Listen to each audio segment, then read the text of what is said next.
Selamat pagi Bapak Ibu Saudara sekalian yang dikasihi oleh Tuhan. Saya sangat bersyukur karena pada pagi hari ini kita boleh bersama-sama beribadah. Terima kasih untuk kesempatan yang diberikan kepada saya pada pagi hari ini untuk menyampaikan firman Tuhan. Terima kasih kepada Bapak Pendeta Hendra, Pak Kindo, para hamba-hamba Tuhan yang lain dan segenap sidang jemaat dan majelis. Untuk kesempatan pada pagi hari ini. Seperti yang sudah diwartakan tadi, saya adalah Professor of History of Christianity and Reformed Theology dari Calvin Theological Seminary di Grand Rapids di kota Michigan. Untuk itu saya juga membawa salam dari kampus saya di Calvin Seminary. Setiap kali saya datang ke Indonesia untuk berkhotbah, saya sangat bersuka cita. Karena apa? Karena Tuhan memungkinkan kita, walaupun Calvin Seminary berada di Amerika dan kita semua beribadah di kota Malang, kita disatukan. Kita disatukan di dalam Roh Kudus melalui kuat kuasa Roh Kudus. Dan ini merupakan satu hal yang membawa sukacita. Kita akan beribadah bersama-sama. Dan pada pagi hari ini, ibadah kita untuk khotbah pada pagi hari ini, saya mengambil tema This is my gospel. Inilah Injilku. Dan ini merupakan, saya harap boleh menjadi satu rangkaian untuk acara ulang tahun Gereja Kalam Kudus yang ke-57. Betul ya Pak Kido? 57 tahun. Oleh karena itu juga selamat ulang tahun. Di dalam merayakan ulang tahun pada bulan ini, kita berpikir tentang Kristus, berpusatkan kepada Kristus. Dan oleh karena itu firman Tuhan pada pagi hari ini membawa kita untuk kembali memikirkan apa itu Injil, apa itu gospel. Kita akan membaca dari surat Paulus kepada Timotius, 2 Timotius pasal 2, ayat 1 sampai ayat yang ke-10. 2 Timotius 2, ayat 1 sampai ayat yang ke-10. Demikian bunyi firman Tuhan. Sebab itu anakku, jadilah kuat oleh anugerah dalam Kristus Yesus. Apa yang telah engkau dengar dariku di depan banyak saksi, percayakanlah itu kepada orang-orang yang dapat dipercayai, yang juga pandai mengajar orang lain. Ikutlah menderita sebagai seorang prajurit yang baik dari Kristus Yesus. Seorang prajurit yang sedang berjuang tidak memusingkan dirinya dengan soal-soal penghidupannya, supaya dengan demikian ia berkenan kepada komandannya. Seorang olahragawan hanya dapat memperoleh mahkota sebagai juara apabila ia bertanding menurut peraturan-peraturan olahraga. Seorang petani yang bekerja keras haruslah yang pertama menikmati hasil usahanya. Perhatikanlah apa yang kukatakan ini, karena Tuhan akan memberi kepadamu pengertian dalam segala sesuatu. Ingatlah akan Yesus Kristus yang telah dibangkitkan dari antara orang mati, yang telah dilahirkan sebagai keturunan Daud. Itulah yang kuberitakan dalam Injilku. Karena pemberitaan Injil inilah aku menderita, malah dibelenggu seperti seorang penjahat. Tetapi firman Allah tidak terbelenggu.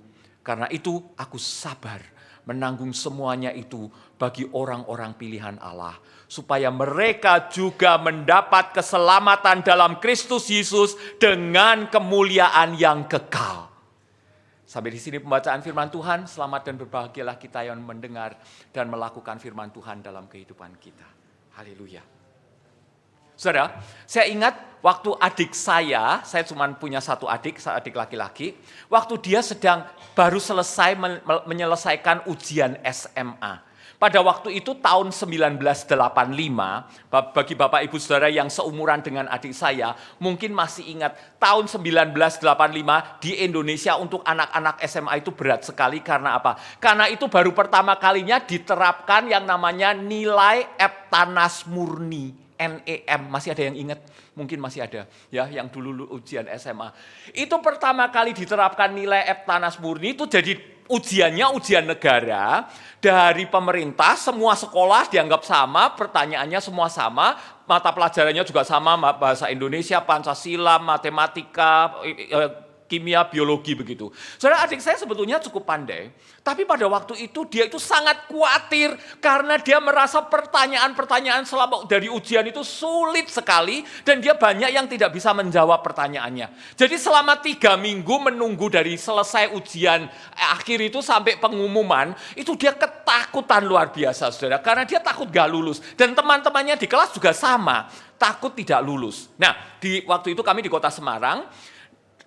kebijaksanaan dari sekolah SMA itu adalah ketika pengumuman hasil kelulusan, itu bukan murid-muridnya yang disuruh datang, tapi orang tuanya. Soalnya apa? Takutnya kalau nanti tidak lulus lalu merusak sekolah, marah-marah dan sebagainya gitu. Jadi amannya sekolah manggil orang tuanya. Anaknya boleh ikut, tapi nggak ikut masuk ke dalam ruang kelas. Nah, jadi orang tuanya dipanggil satu-satu. Sampai tiba giliran mama saya yang datang, saudara. Jadi pengumumannya itu ditaruh di amplop begitu ya, lulus atau tidak lulus dengan nama siswa dan nomor siswa begitu ya. Waktu mama saya terima, adik saya lulus. Tapi adik saya kan nunggu di depan, gak tahu kan. Jadi setelah selesai keluar dari ruang kelas, adik saya tanya, gimana mah? Mama saya nunjukkan tulisan itu lulus begitu. Adik saya dengan penuh sukacita itu kertas langsung dicabut. Dia langsung teriak, aku lulus, aku lulus, aku lulus. Lalu dia lari sepanjang lapangan sekolah. Setiap orang dia salami, aku lulus, aku lulus. Bahkan bapak penjaga kebun yang merawat tanaman, dia kata, Pak, aku lulus, Pak. Ibu yang menjual makanan di kantin, Bu, aku lulus, Bu. Adik saya begitu senangnya dengan luapan yang luar biasa. Dia menceritakan bahwa dia lulus. Saudara, saya yakin Bapak Ibu Saudara sekalian yang hadir di sini juga pernah mengalami hal seperti itu ya. Apakah itu kelulusan dari program dari sekolah, SMP, SMA, mungkin sarjana atau berita kelahiran anak yang baru lahir membawa kita sukacita. Dan sukacita itu perlu diberitakan. Sukacita itu perlu di-share, dinyatakan kepada orang-orang lain. Kita tidak bisa membendung rasa sukacita di dalam hati kita. Nah, saudara, kita sebagai orang-orang percaya, setiap kita juga memiliki satu sukacita yang sama, bukan cuma sekedar lulus sekolah, bukan cuma sekedar mendapatkan promosi atau mendapatkan kenaikan pangkat, tetapi kita semua mempunyai satu kabar baik, yaitu Injil, the gospel.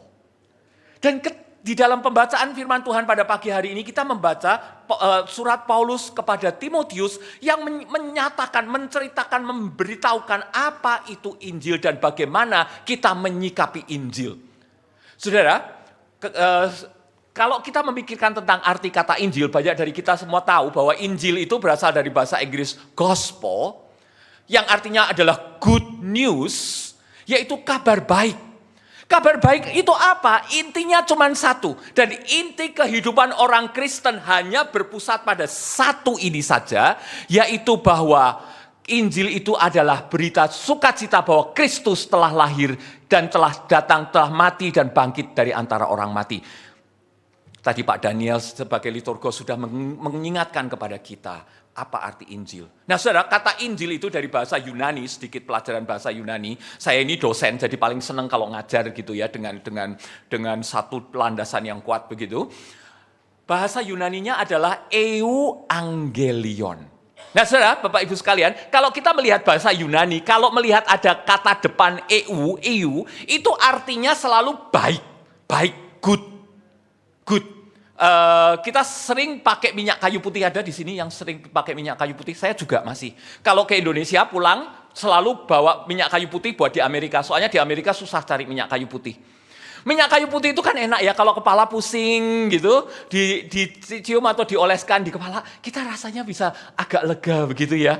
Nah, saudara, dalam bahasa Inggris, kayu putih itu eukaliptus, ada eunya.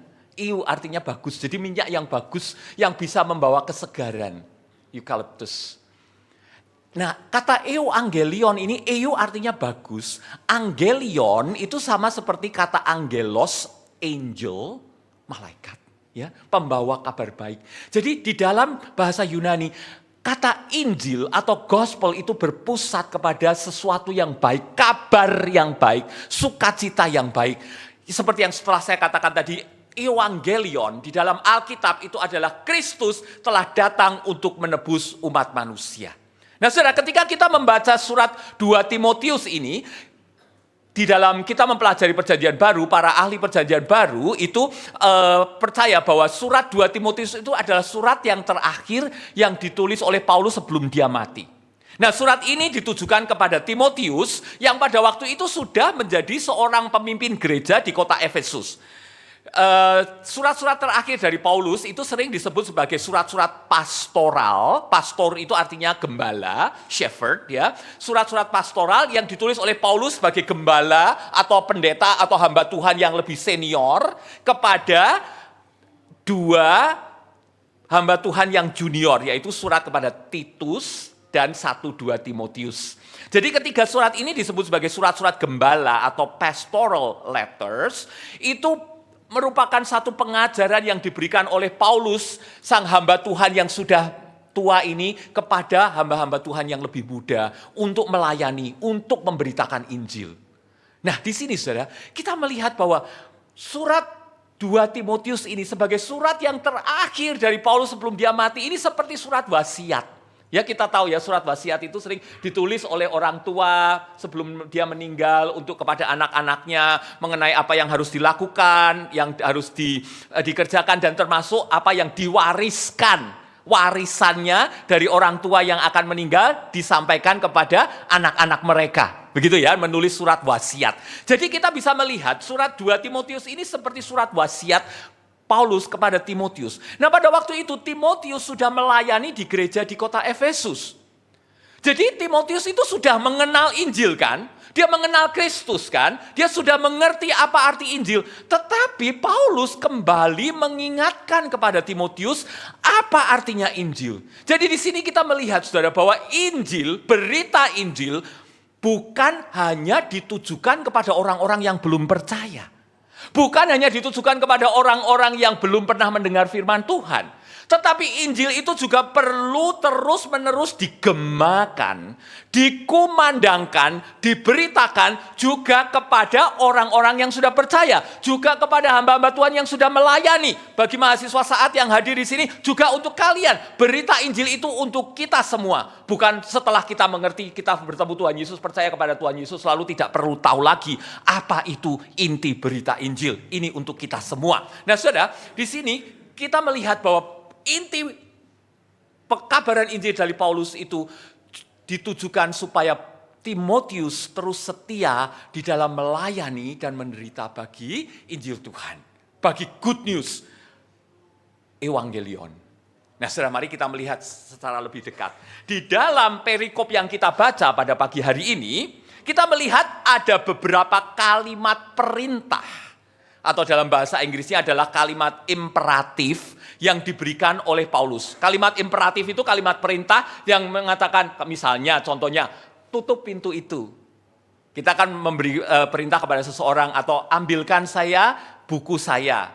Atau belajar yang rajin ya nak. Itu semua kalimat perintah. Kalimat imperatif. Di sini saya ingin menyoroti beberapa kalimat perintah yang diberikan oleh Paulus kepada Timotius untuk supaya kita makin mendalami apa yang perlu kita lakukan ketika kita sudah memiliki berita Injil ini, ya. Kepada Timotius oleh karena kasih Tuhan Yesus Kristus. Saudara, yang pertama kita membaca di dalam ayat yang pasal 2 ayat yang pertama, Paulus mengatakan, "Sebab itu anakku, jadilah kuat. Jadilah kuat oleh anugerah dalam Yesus Kristus." Pelayanan yang dilakukan oleh Timotius di Efesus itu bukan pelayanan yang mudah. Kota Efesus, kalau kita belajar tentang sejarahnya, kebudayaannya, kota Efesus pada zaman Rasul Paulus, pada zaman Timotius itu adalah kota yang besar, kota yang boleh dikatakan metropolitan. Penduduknya datang dari berbagai macam tempat, tetapi banyak penyembah-penyembah berhala. Banyak kuil-kuil, tempel-tempel untuk dewa-dewa. Nah disitulah saudara, Timotius harus melayani. Ada satu tantangan tersendiri bagi Timotius untuk melayani gereja Tuhan yang ada di kota Efesus. Saudara, kalau kita pikirkan walaupun jaraknya terpisah 2000 tahun antara Timotius yang tinggal di Efesus dan bagi kita yang tinggal di kota Malang pada tahun 2024 ini, tantangannya sebetulnya sama, pada inti esensinya sama. Banyak di antara kita, di sekitar kita orang-orang yang juga tidak mengenal Tuhan. Banyak di antara sekitar kita orang-orang yang tidak bermoral. Di kota Efesus juga sama, banyak hal-hal yang tidak bermoral yang dilakukan oleh orang-orang sekitar Timotius. Oleh karena itu, Paulus mengatakan yang pertama, di dalam mengabarkan Injil, di dalam melayani Tuhan, jadilah kuat oleh karena anugerah yang sudah diberikan oleh Tuhan kepada kita. Yang kedua, Paulus juga mengatakan, percayakanlah Injil itu kepada orang lain. Jadi di sini ada satu regenerasi. Ada satu regenerasi untuk menyampaikan Injil. Paulus menerima Injil Yesus Kristus. Dia sudah memberitakan Injil di sepanjang hidupnya. Sampai sekarang dia akan mati. Dia mengingatkan kepada Timotius, percayakanlah Injil ini kepada orang lain. Ada seperti tongkat estafet ya, yang dilanjutkan untuk generasi yang selanjutnya.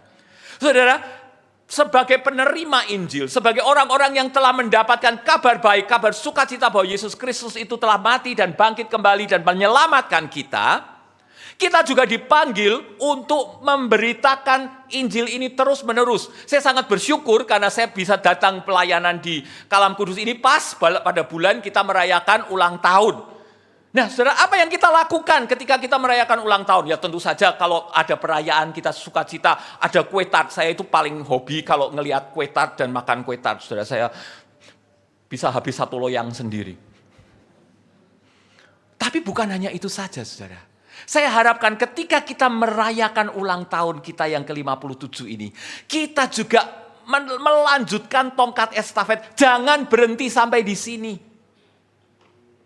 Kita terus dipanggil seperti Paulus mengingatkan kepada Timotius untuk mempercayakan Injil ini kepada orang lain. Regenerasi itu perlu dari satu pemimpin sebelumnya kepada pemimpin selanjutnya.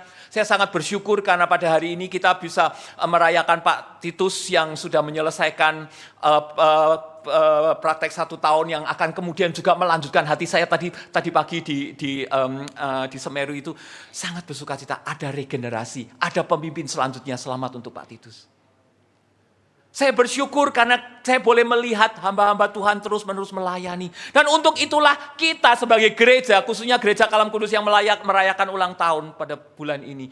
Kita terus dipanggil untuk mengabarkan Injil, mempercayakan Injil itu kepada orang lain yang bisa dipercaya. Yang ketiga dikatakan, ikutlah menderita bagi Injil sebagai seorang prajurit. Partisipasi di dalam memberitakan Injil. Saudara, Paulus sudah mengalami begitu banyak kesulitan ketika memberitakan Injil, dia tidak pernah berhenti. Sekarang dia melanjutkan kepada kepada Timotius. Timotius tantangannya tersendiri lagi di kota Efesus. Dan Paulus mengajarkan Timotius untuk terus juga ikut menderita. Bagi kita juga, kita dipanggil untuk ikut menderita di dalam mengabarkan Injil. Dan di sini Paulus memberikan satu gambaran seperti seorang prajurit. Seorang prajurit kalau mau berangkat berperang, itu tidak boleh memikirkan hal-hal yang lain. Ketika seorang prajurit mau maju berperang, dia tidak boleh memikirkan, anakku kalau sakit nanti siapa yang ngurusi ya? Atau istriku bagaimana ya? Atau kebunku itu nanti dimakan tikus atau tidak ya? Tidak boleh seperti itu. Seorang prajurit yang mau berperang hanya berpikir pada satu hal saja, yaitu apa? Menang. Sebab kalau tidak menang artinya dia terbunuh. Kalau tidak menang artinya dia mati. Hanya ada satu pilihan, maju. Dan bagi kita orang-orang yang telah menerima berita Injil dari Tuhan, hanya ada satu pilihan untuk kita, yaitu terus maju, ikut menderita bagi pekabaran Injil. Nah, ikut menderita itu ada berbagai macam bentuknya. Ada bagi kita yang dipanggil untuk menjadi misioneri, menjadi pekabar Injil ke tempat-tempat yang lain, itu ikut menderita. Tetapi juga bagi kita semua yang masih tinggal di dalam keluarga kita, dalam pekerjaan kita, seringkali kita dicerca, kita seringkali diolok-olok oleh karena iman kita kepada Tuhan. Dan disitulah kita diingatkan, itu pun merupakan satu penderitaan sebagai pemberita Injil. Siapapun kita, bukan hanya untuk pendeta, bukan hanya untuk para penginjil, bukan hanya untuk para mahasiswa saat, tapi untuk kita semua, saudara. Dan yang dikatakan, yang keempat perintahnya adalah perhatikanlah ajaran yang diberikan Tuhan. Bahwa Tuhanlah yang memberikan kekuatan. Perhatikan, jangan sampai lengah, perhatikan. ajaran yang telah diberikan. Dan yang kelima, ini yang menjadi ayat emas bagi kita semua adalah di dalam 2 Timotius 2 ayat yang ke-8. Ketika Paulus mengatakan, ingatlah akan Yesus Kristus yang telah dibangkitkan dari antara orang mati, yang telah dilahirkan sebagai keturunan Daud. Itulah yang kuberitakan dalam Injilku. Yang pertama, kata ingatlah ini bentuknya imperatif, dan di dalam tata bahasanya itu menunjukkan bahwa kita dipanggil untuk terus-menerus mengingat.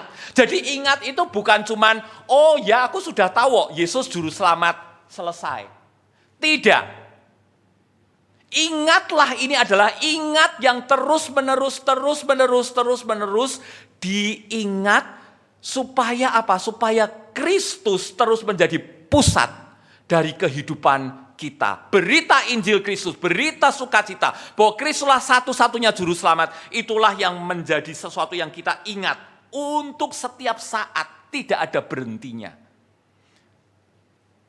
Ingatlah akan Yesus Kristus yang telah dibangkitkan dari antara orang mati. Saudara, Yesus adalah Tuhan yang sepenuhnya adalah Allah dan juga sepenuhnya manusia.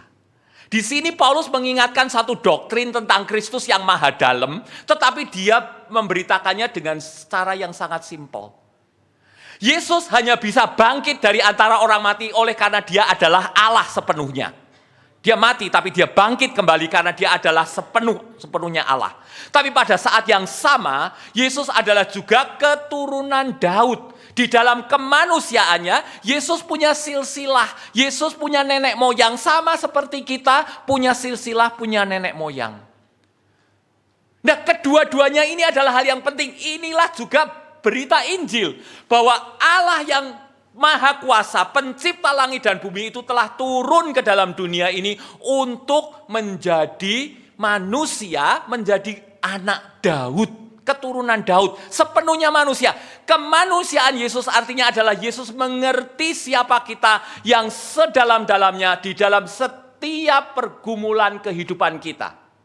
Yesus tahu penderitaan kita yang terdalam karena apa? Karena dia adalah manusia sepenuhnya. Yang bahwa dia juga adalah Allah yang sepenuhnya. Saudara, ketika saya mempersiapkan khotbah ini, saya diingatkan oleh sebuah cerita. Ada sebuah cerita yang ditulis oleh seorang di Amerika bernama Walter Wangerin, yang judulnya adalah The Wreck Man. Kalau diterjemahkan ke dalam bahasa Indonesia artinya adalah si tukang rombeng.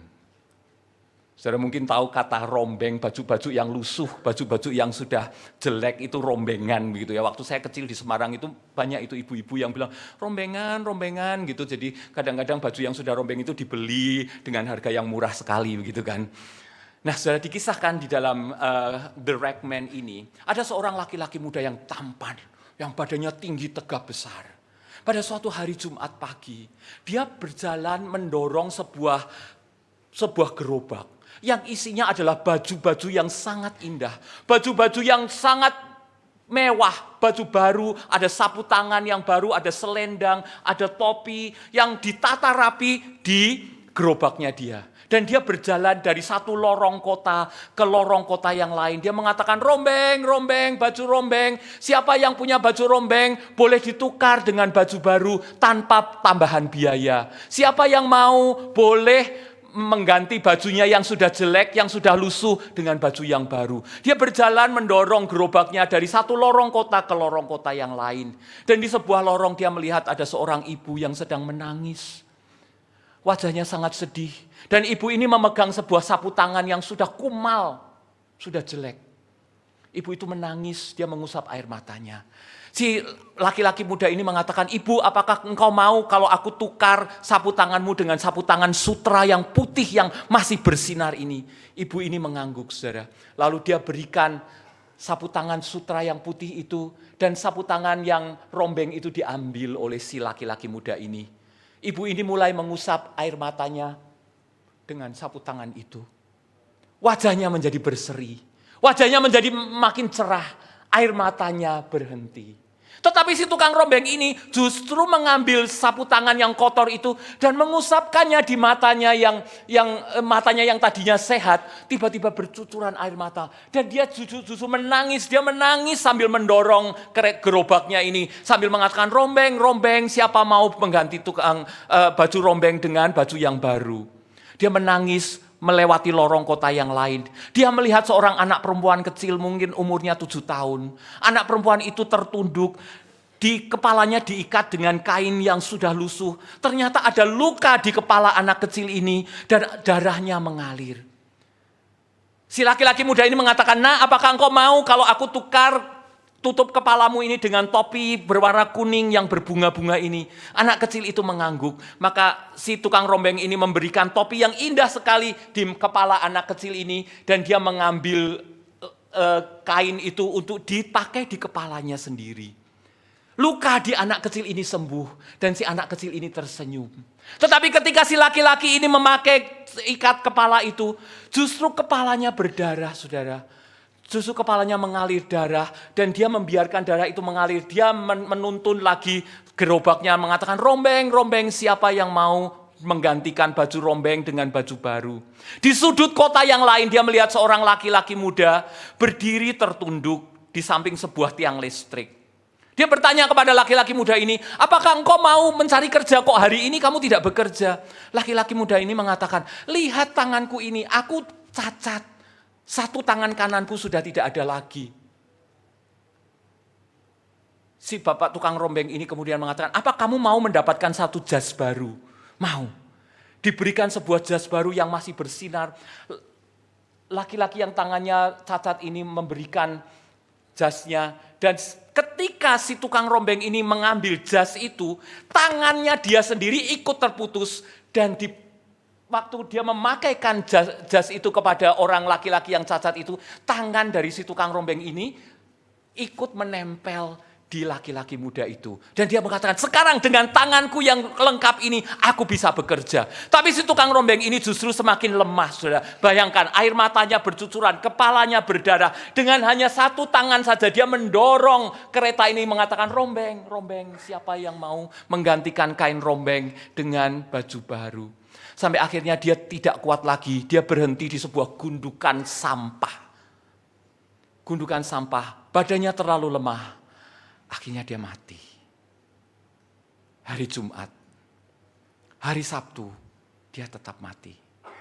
Tapi pada hari Minggu pagi, laki-laki muda itu tiba-tiba bangun kembali, sehat, dengan wajah yang berseri-seri, tidak ada lagi air mata, tidak ada lagi luka, tangannya, kakinya semua lengkap. Dan dia menjadi seorang laki-laki yang perkasa, yang sungguh-sungguh menunjukkan kekuatan. Saudara-saudara tahu kisah ini adalah perlambang mengenai Tuhan Yesus yang sudah mati untuk kita dan yang sudah bangkit kembali mengalahkan iblis, dosa dan maut.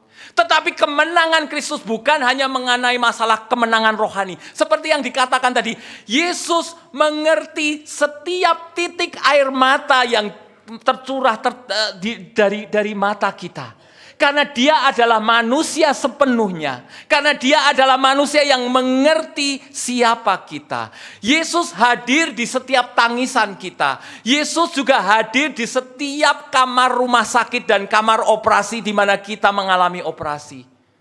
Yesus hadir bersama dengan pergumulan kita di dalam keluarga. Yesus hadir ketika kita bergumul mengenai pekerjaan kita. Yesus hadir ketika kita memikirkan masa depan kita. Yesus hadir di sini bersama-sama dengan kita ketika kita beribadah. Yesus hadir di samping saudara. Dan pada pagi hari ini kita merayakan perjamuan kudus. Yesus hadir di dalam hati kita sepenuhnya. Karena dia adalah Allah yang telah menjadi manusia. Saudara, inilah Injil. Inilah berita sukacita. Inilah kabar baik yang kita sudah miliki dan saya rindu sekali untuk kita terus memilikinya dan menghidupinya. Saudara, sebagai seorang pemberita firman Tuhan, saya hanya bisa memberitakan satu kabar ini, saudara. Tidak ada kabar lain yang bisa saya beritakan. Tidak ada cerita lain yang bisa saya beritakan. Kecuali bahwa Injil itu telah hadir. Injil itu telah hadir bersama-sama dengan kita, bahwa berita sukacita itu ada bersama dengan kita. Dan saya harapkan ketika kita mendengar firman Tuhan ini, ada satu kekuatan dari Roh Kudus yang kembali membakar hati kita. Yang kembali mengingatkan kita, yang kembali menguatkan kita. Bahwa kita tidak sendiri. Bahwa kita tidak pernah ditinggalkan. Bahwa Kristus terus-menerus beserta dengan kita. This is my gospel, kata Paulus. Inilah Injilku. Dan saya rindu bahwa ini juga menjadi Injil untuk kita semua. Amin. Mari kita berdoa. Bapa yang mengasihi kami di dalam Tuhan Yesus Kristus. Tuhan Yesus yang telah mengampuni dosa kami dan Roh Kudus yang telah menyatukan kami dengan Kristus. Kami bersyukur Tuhan kami memiliki Engkau. Kami bersyukur kami boleh memiliki Injil, berita sukacita ini. Tuhan ajarkan kami untuk terus berpegang kepada berita Injil-Mu ini Tuhan. Dan kuatkan kami di dalam kehidupan kami, di dalam kehidupan keseharian kami, di dalam pelayanan kami apapun bentuknya itu. Di dalam kami hidup sebagai anak-anak-Mu. Kuatkan kami, kuatkan sebagai gereja-Mu, kuatkan hamba-hamba-Mu yang melayani. Khususnya di dalam merayakan ulang tahun pada bulan ini Tuhan. Kiranya Tuhan sendiri yang terus menggemakan Injil berita sukacita ini kepada kami dan pada semua orang. Di dalam nama Tuhan Yesus kami berdoa dan mengucap syukur.